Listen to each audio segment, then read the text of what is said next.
Now we move on to wave action. So starting with the term fetch, this is the length of water the wind blows over. If we consider the factors which influence the size of the waves, first of all, the strength of the wind. The stronger the wind, the bigger the wave. The time frame that wind is blowing over. The longer the wind blows for, the bigger the wave. And then lastly, the fetch size, because obviously the longer the length of water that wind blows over, the bigger the waves formed. The prevailing wind is the dominant direction the wind is blowing across. So in England, the southwest coast prevailing wind comes from a southwest direction, which means it blows over the length of the Atlantic Ocean. So how do those waves form? Out at sea, the wind tugs at the surface of the water, causing the wave shape to move. Within a wave, water moves in a circular motion. When a wave moves into shallower water, friction causes the waves to slow at the base, and then friction causes the wave to break at the top because the wave is travelling faster here. And then as waves break onto the shore, this is known as a swash. The beach will absorb the energy of the wave and then the water will drain back to sea, and this is known as the backwash. There are two types of wave you need to know about, both constructive and destructive. Now, first of all, a constructive wave has a long wavelength, a strong swash and a weak backwash, and this helps to build up a beach. Constructive waves can reduce the gradient of a beach because they have such a strong swash and a weak backwash, therefore material gets deposited on the beach, therefore reducing its gradient. In comparison, a destructive wave has a short wavelength, a strong backwash and a weak swash, and as you can imagine, that will cause beach material to be moved back down to the sea, and fundamentally a destructive wave will erode a beach. Let's move on to coastal weathering. What is weathering? It's the breakdown of rocks in situ or close to the Earth's surface. There's several different types you need to know about: mechanical, chemical and biological. Mechanical weathering is the physical breakdown of rocks due to the environment. There's several different types. The one you're probably most familiar with is the freeze-thaw model of weathering. So what happens is that water gets into cracks, and then as the temperatures drop, the water freezes. The frozen water expands, causing cracks in the rock to become wider and chunks of rock break off. There's also onion skin weathering. This is when the outer layer of the rock peels off due to extreme variations in temperature. The wetting and drying model of weathering is most commonly found in coasts where there's an awful lot of clay. So what happens when the clay is wet is that it expands. When it's dry, it contracts. And this kind of frequent expanding and contracting enlarges cracks in the rock and makes them more susceptible to other weathering types such as freeze-thaw. Next up, what is mass movement? Mass movement is the downward movement of sediment due to gravity, and there's lots of different types of mass movement, starting with rockfall. As the name suggests, this is when bits of rock fall off the cliff, often due to freeze-thaw weathering. Then you have mudslides. Mudslides involve saturated soil, so soil which is filled with water sliding down a slope. Landslides is when large chunks of rock slide downhill. Slumping is when a whole segment of cliff moves downslope along a saturated shear plane. Rotational slip is when saturated soil slumps down a curved surface. Now we're going to talk about coastal erosion, transportation and deposition. Now there's a lot of different erosion types you need to be aware of. We'll be looking at hydraulic action, abrasion, attrition and corrosion, otherwise known as solution. So starting with abrasion, this is when broken fragments of rock are hurled against the cliff by wave action, causing bits of rock to be eroded off the face of the cliff in a sandpaper-like action. Hydraulic action is when waves hit the cliff and water and air goes into cracks. As the water retreats, the air expands, causing those cracks to enlarge. Corrosional solution is the chemical action of the waves on the rock. Because that seawater contains salt, the salt slowly erodes the cliff and the material is carried away in waves. Attrition is when particles carried by the waves crash against each other and get smaller through wave action. In this way, the particles become smaller and rounder. So that's everything you need on erosion, but what about deposition? Deposition is when the waves crash against the beach and the seawater loses energy. This leads to the depositing of particles, sediment, pebbles, sand, etc. In order for deposition to take place, you need to have a stronger swash compared with backwash, because otherwise the backwash will remove all that material back to sea. Transportation is the movement of material by the sea and along the coast by waves. So traction involves large pebbles and boulders are rolled along the seabed. Siltation involves small stones and pebbles are bounced along the seabed. Gosh, these all sound very similar. Solution is the transport of dissolved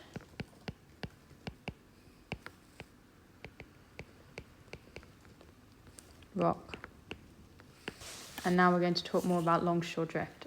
So what is longshore drift? Well, if we were to define it, we'd say it's the transportation of sediments along the coast in a zigzag-like pattern. But how does longshore drift come about? Because obviously it doesn't happen at every single coastline.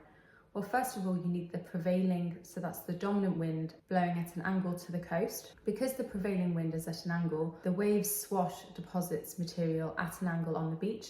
And then if you think about which direction the backwash will be happening in, it will be occurring perpendicular to the beach due to the action of gravity. So whereas that material is being deposited at an angle, in terms of the backwash, it will be occurring perpendicular, so in a straight line. Hence you can see that zigzag pattern building up. What sort of factors will affect coastal environments? Please, Lyra.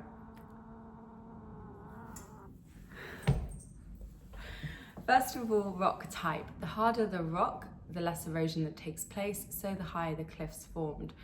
The type of rock will also influence the amount of weathering that can take place, whether that's freeze-thaw weathering, biological weathering, and as a result, the type of erosional processes that occur, so whether caves are formed, headlands, stacks, stumps, etc. Human activity will also have a huge role to play. Humans will often choose to build settlements in low-lying coastline, as well as more tourism and leisure-based activities, which are commonly found in very beautiful parts of the coast. Humans may also employ soft and hard engineering strategies, which will cause massive changes to the coastline.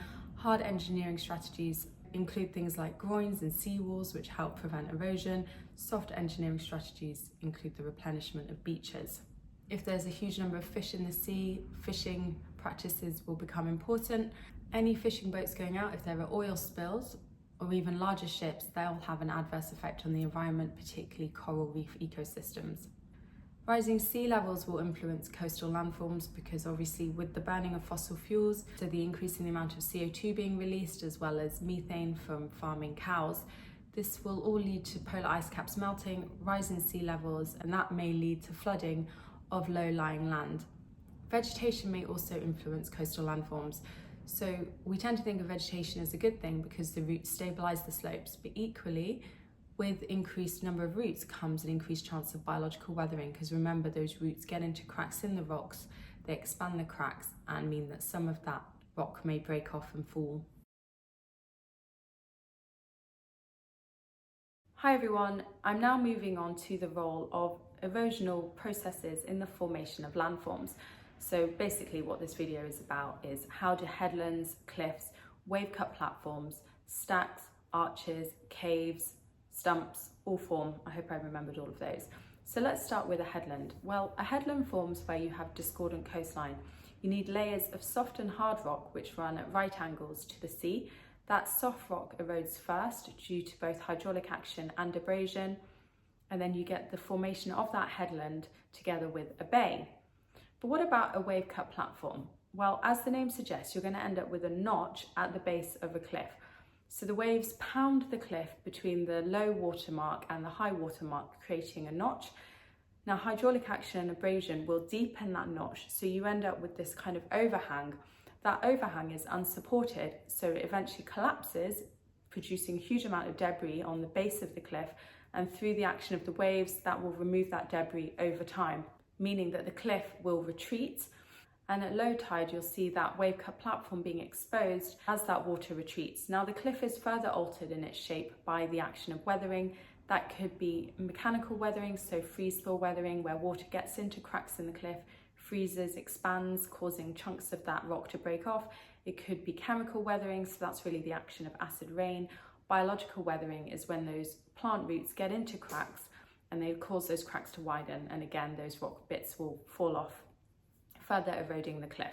So the ways in which a wave-cut platform and cliffs are produced are very tightly linked. Now let's talk about the formation of caves. So first of all, let's think about the headlands. Now the headland receives an awful lot of the wave's energy because of the way in which that headland juts out to sea. So the wave pounds away with hydraulic action, abrasion due to any pebbles and rocks being carried by the waves, and that attacks any cracks in the headland. So eventually those cracks widen and deepen, forming a cave. Now when that eventually breaks through, that's when an arch is formed.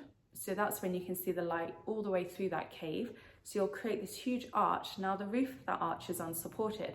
So eventually it collapses, forming a long pillar of rock known as a stack. And as that further erodes, a stump will be formed. Now I'm going to describe how various depositional landforms are formed. So starting with beach formation. So in order to build up a beach, you need low, long constructive waves because they have a strong swash and a weak backwash. This means that sediment gets deposited on the beach but isn't actually washed away afterwards. Moving on to a spit. Now, hiya, you're never here. Now we'll move on to how a spit is formed.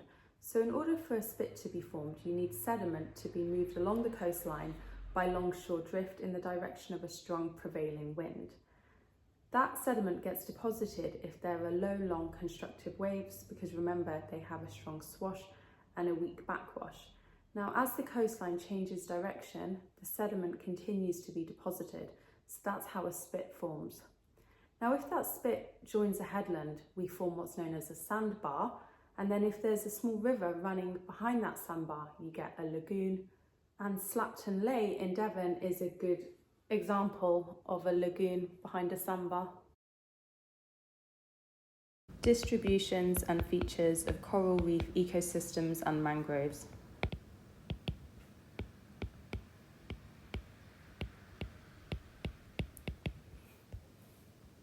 We'll start with coral reef ecosystems.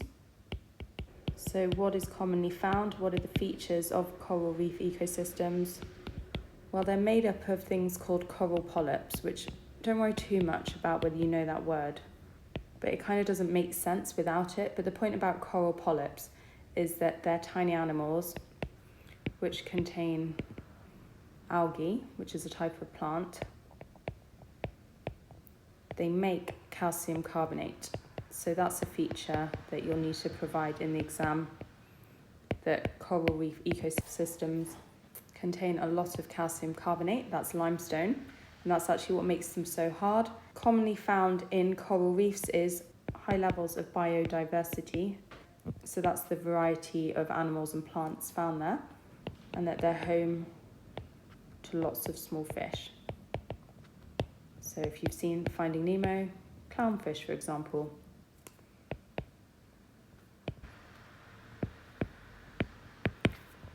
Moving on to what factors that affect the distribution of coral reefs.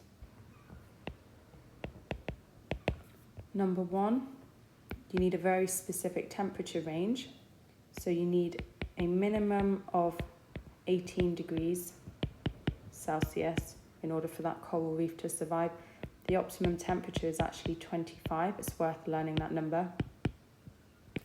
In terms of water depth,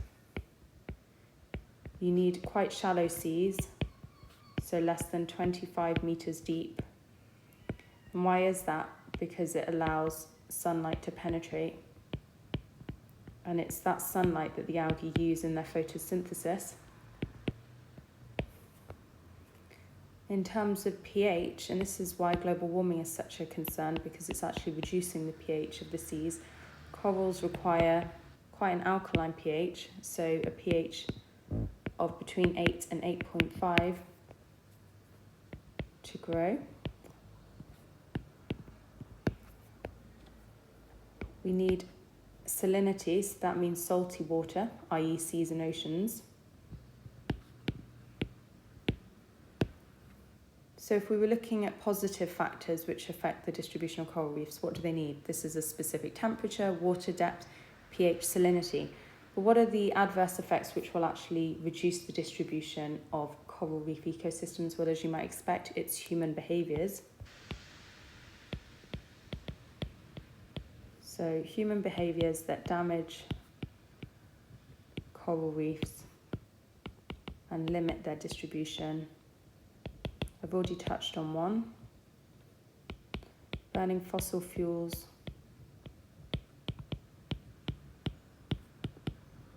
leads to global warming.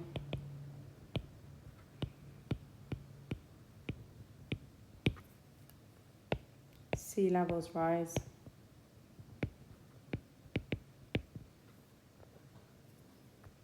Coral bleaching takes place. That's when all those polyps are released and effectively the coral reef dies, and then just general damage by tourist activity or pollution.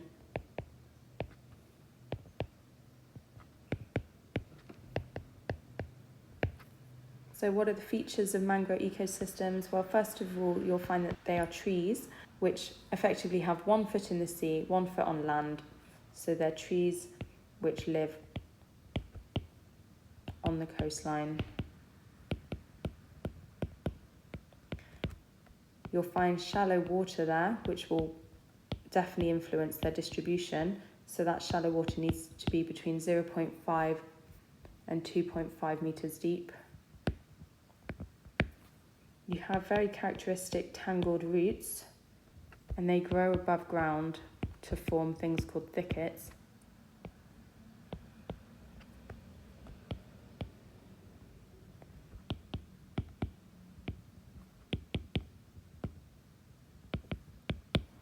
The roots are extremely characteristic of mangroves. You'll also have snorkel-like roots that stick into the air and buttress-style roots which provide support.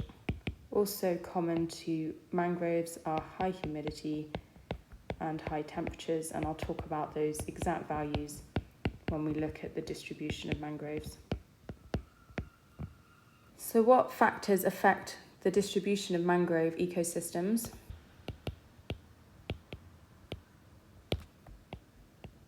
Firstly, rainfall. Mangroves require a high level of rainfall.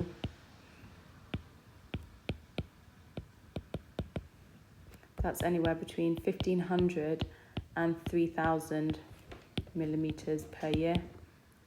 They need a high temperature, otherwise the mangrove trees won't grow. In terms of water depth, again, we need shallow water between 0.5 to 2.5 metres deep. Obviously, the low and high tide will affect that, and they can survive the ranges, but on the whole, 0.5 to 2.5 metres. They need high levels of humidity, between 75% and 80% humidity. So it's making it quite an unpleasant place for us to visit, really, if you think about this. Lots of rain, high humidity. And like the coral reef ecosystem, mangroves require salinity, so salty water.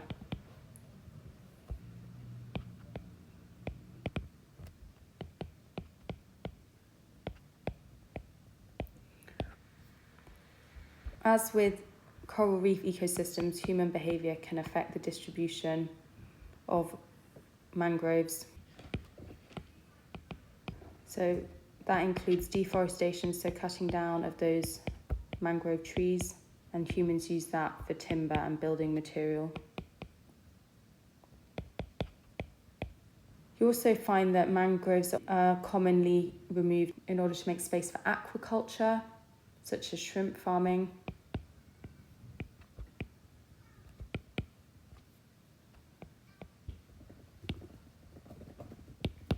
You find that overfishing causes damage to mangroves, and application of pesticides on farmland may wash into mangroves, causing further damage.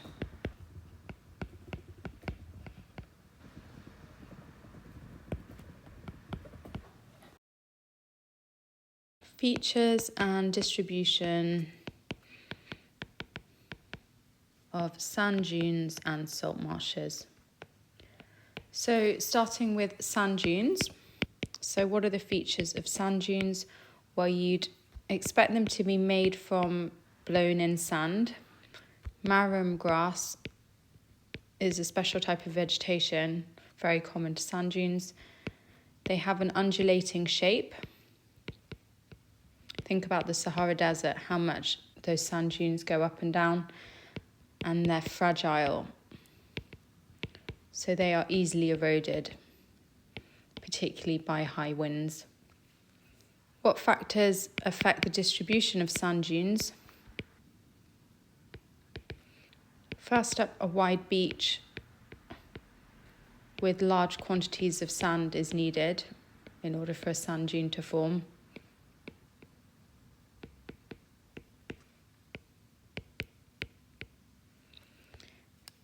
So the prevailing wind needs to be onshore. That means blowing from the sea to the shore. And that's kind of obvious if you think about the fact that that sand needs to build up on the beach, and you need suitable locations for the sand to build up.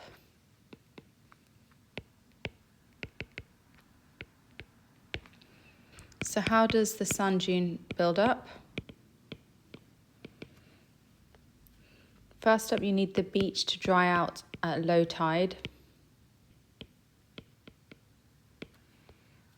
There's that all-important onshore prevailing wind again.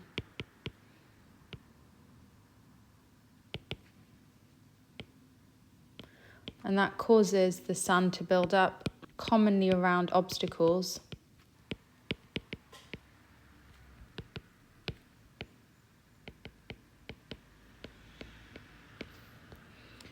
You will get over time the sand accumulating, leading to the sand dune building up in size.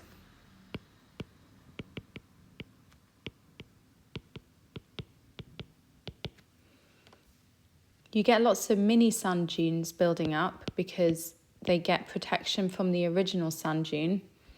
So another sand dune builds up on the seaward side, so facing the sea.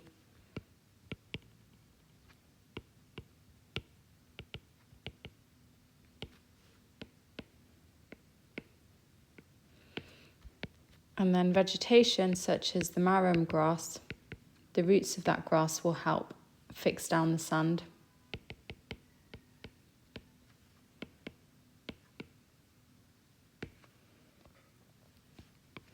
Now, sand dunes are quite extreme places for this vegetation. So sand dune vegetation needs to be able to cope with some quite extreme conditions, including salty conditions, so salinity, a lack of moisture due to the sand dune drying out quickly,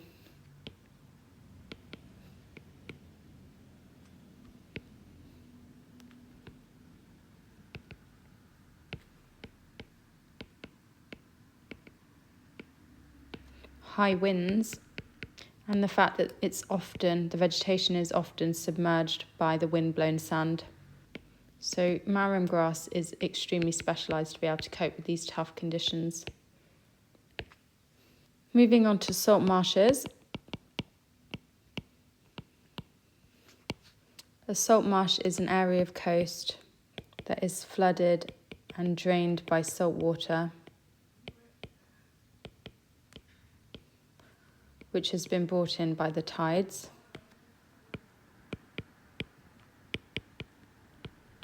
And the salt marsh forms behind a spit when water movement slows down, so more material is deposited.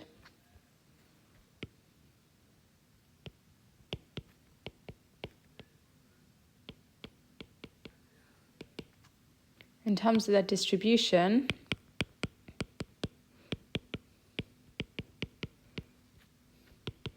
salt marsh formation is encouraged in places where there is protection from wind.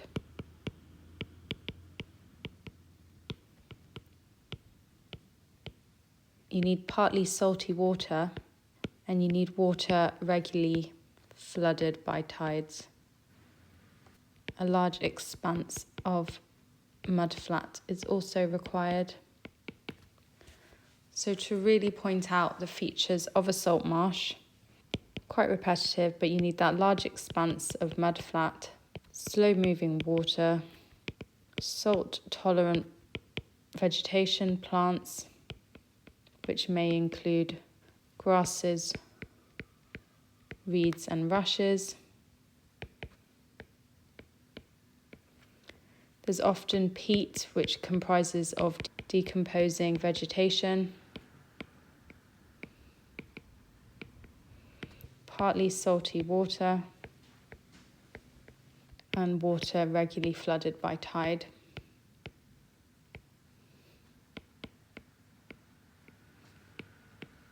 And remember, salt marshes provide a really nice ecosystem for a lot of birds. Now we're considering abiotic and biotic factors that affect coastal ecosystems. Biotic, remember the word biology, they're tightly linked. So that means living factors which affect coastal ecosystems. Whereas abiotic factors are non-living factors. And we'll talk about examples now. So living factors include marine plants, e.g. seaweed, marine animals,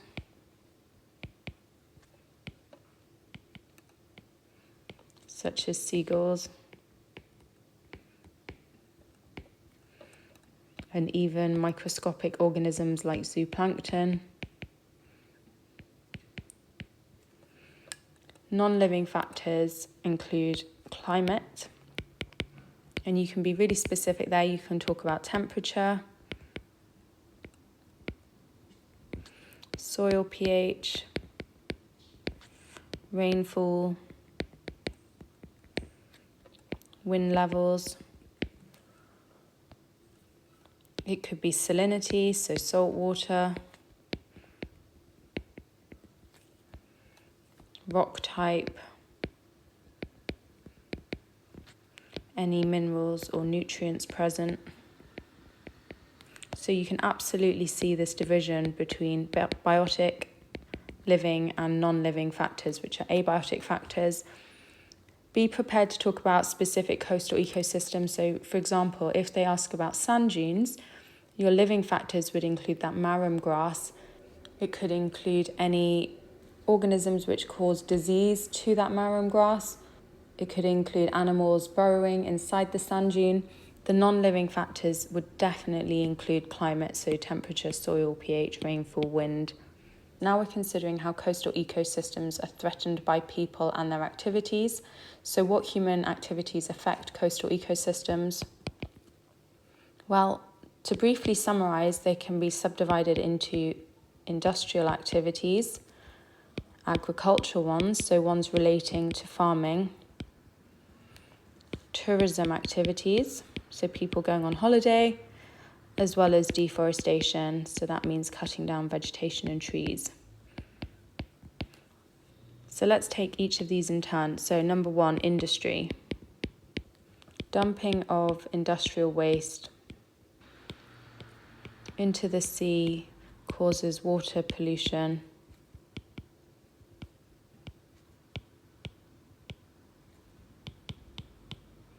which can affect biodiversity and disrupt food chains.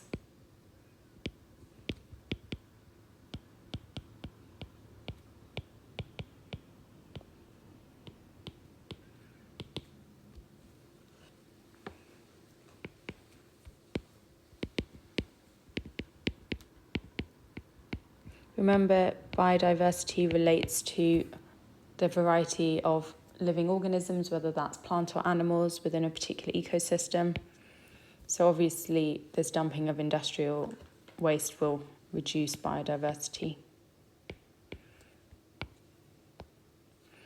You also got issues with the need to protect industry against coastal erosion, meaning that you build hard engineering strategies such as sea walls, and that absolutely can damage the natural habitat.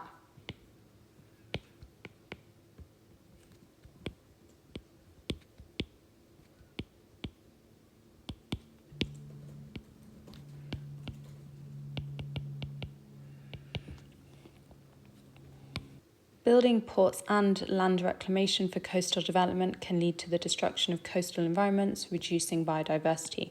So, from an industrial point of view, remember, people build ports, which contain ships cargo ships, in order to move products around. Land reclamation is all about draining land of sea, meaning that you can then build on it, and clearly both of these things are going to destroy coastal environments and reduce biodiversity. Now we're going to move away from industry and consider tourism. So the first thing mass tourism can do is increase the levels of pollution on the beach. And that pollution, those polluting materials, can enter the food chain and therefore endanger marine populations.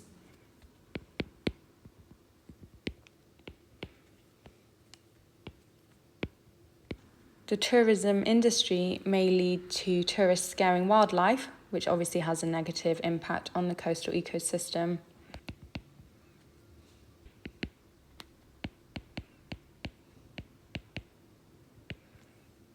Let's now consider deforestation. And really, when we talk about coastal ecosystems, we're kind of talking about the trampling of vegetation. So that's when people walk around on sand dunes, for example. And sand dunes are very fragile. And if you damage those marram grasses, you're going to have fewer roots to hold down the sand which the dunes are comprised of.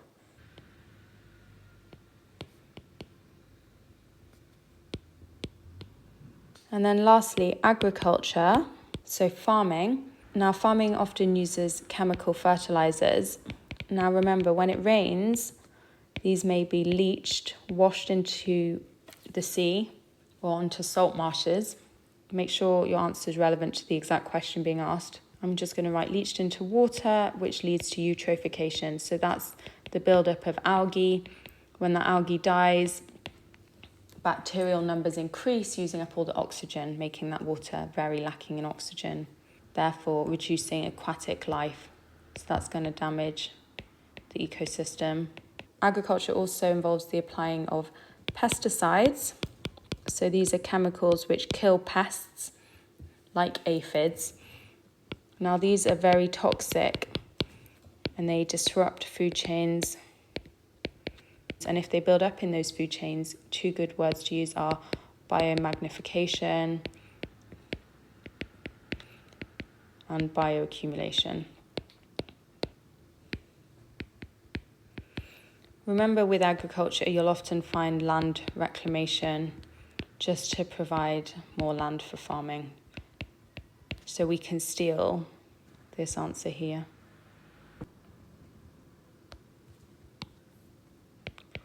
So land reclamation for farming use leads to the destruction of coastal environments and therefore reduces biodiversity. So broadly speaking, this upload is about conflicts between different users of the coastal ecosystems.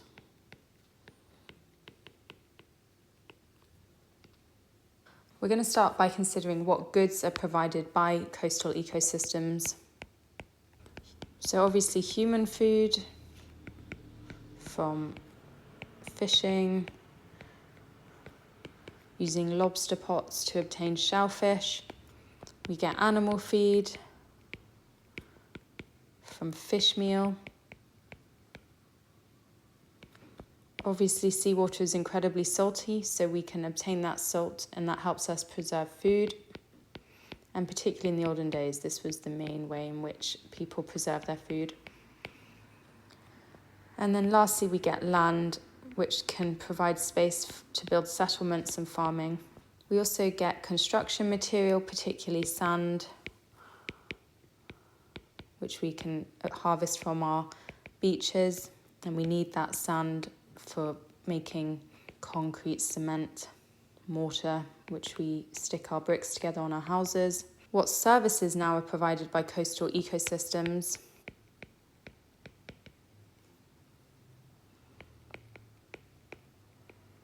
Well, when we build harbours, we get protection from storms.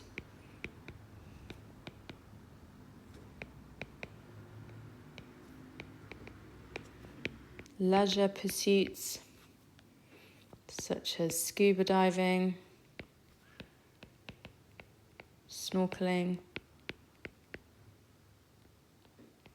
sunbathing on beaches. Remember, most coastal ecosystems, but particularly coral reefs, salt marshes, are a great source of biodiversity and provide great habitats for wildlife.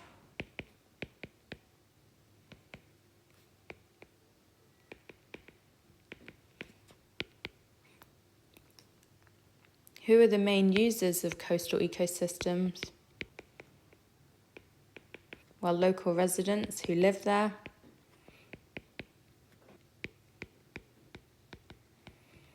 other users include employers, as we have places for shops, offices and factories.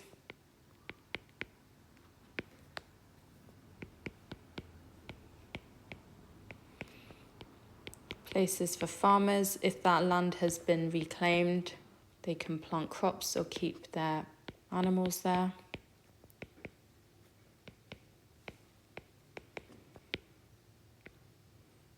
Any harbours and ports provide work for fishermen. Now the transport industry will build ports and airports close to the coast for obvious reasons. Particularly those ports will allow the movement of shipping containers.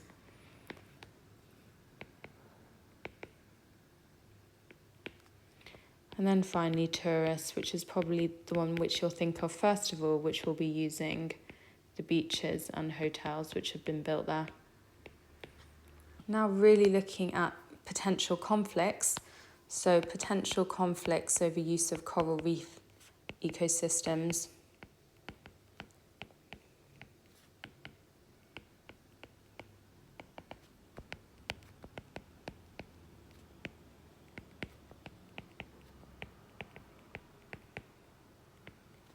So if we consider tourist use, they want to go snorkeling and scuba diving to look at the wide range of biodiversity.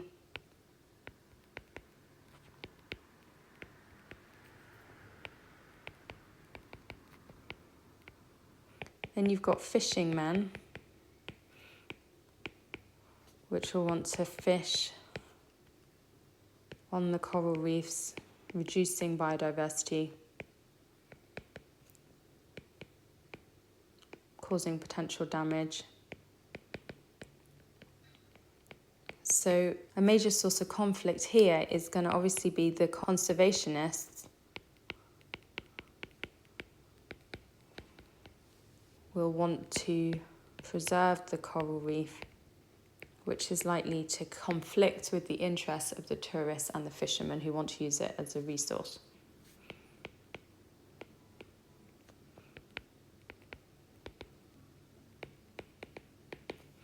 Now we'll consider conflicts and mangroves.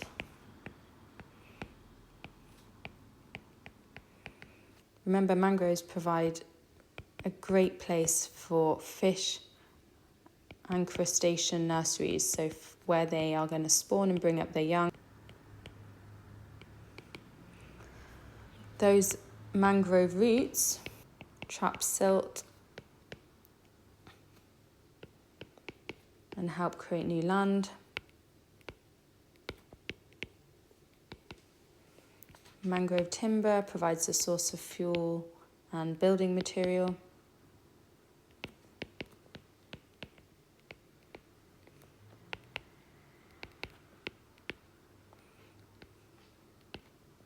So we can already see a potential conflict here between the preservation, where we want to maintain our mangroves to provide fish and crustacean nurseries for those mangrove roots to hold down the silt. But then obviously if we have humans wanting to deforest, to harvest those trees for timber, that's obviously going to cause damage.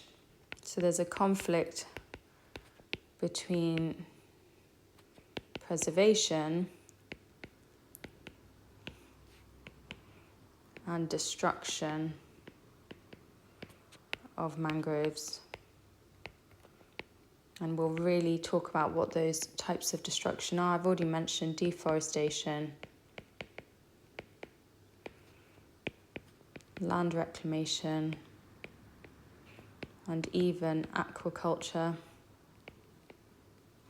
which is the farming of fish and shrimps.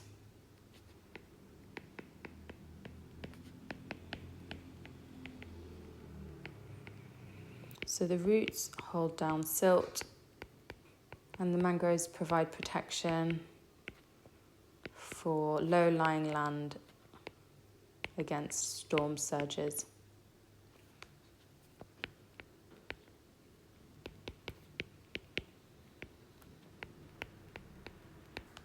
Now we take sand dune and potential conflicts. These are likely to be the least threatened because they offer little by way of leisure tourism, industry and agricultural possibility. So least under threat.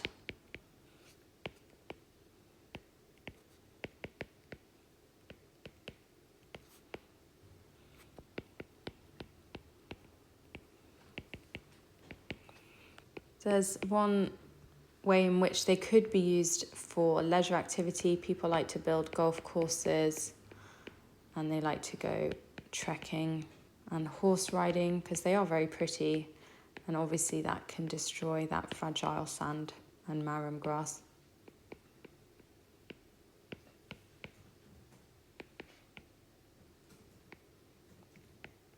And we do really want to protect our sand dunes because, again, they provide protection for low-lying land against storm surges.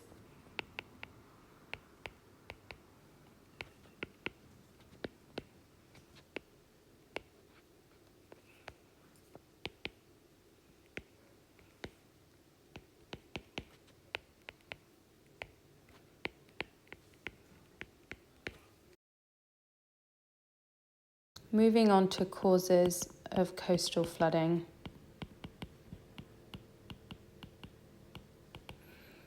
And we're going to be looking at storm surges, tsunamis, and climate change.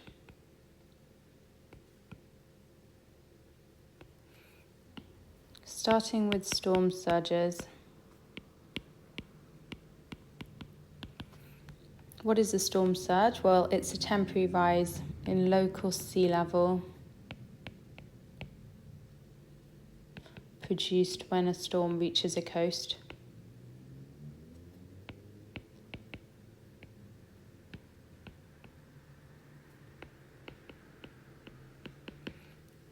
In terms of the optimum conditions for a storm surge, it's a combination of high tides and low-lying land.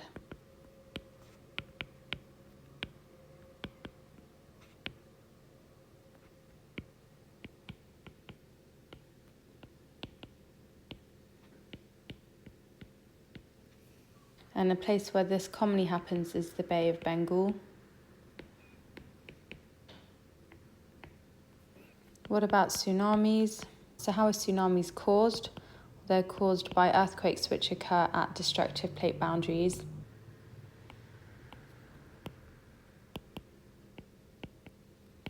And then in more detail,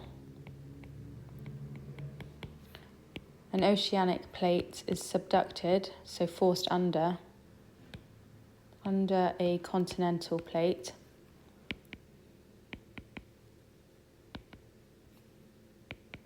And it's this movement which thrusts the water above, causing the huge characteristic tsunami wave.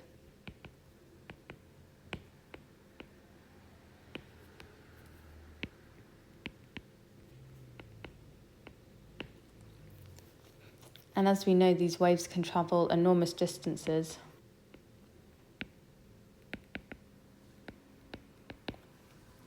What happens when the waves reach shallower water is, first of all, the shallower water causes the slowing of the waves. You might know this from physics. When waves slow down, they move closer together. It's a bit like traffic on a motorway.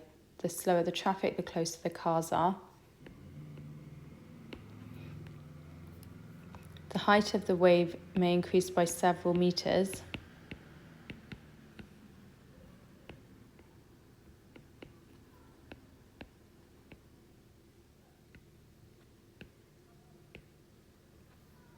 And then the water retreats, and this indicates that the tsunami is approaching the coast.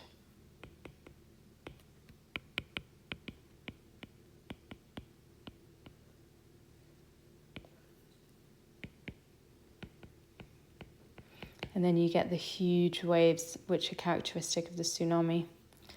Lastly, how does climate change cause coastal flooding? Well, it's the release of greenhouse gases such as carbon dioxide, methane. The enhanced greenhouse effect causes global warming, and that melts polar ice caps.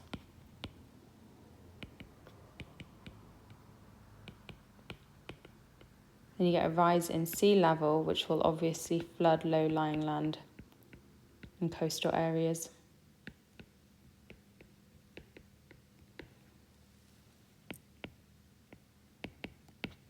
So you'll probably know this from biology as well.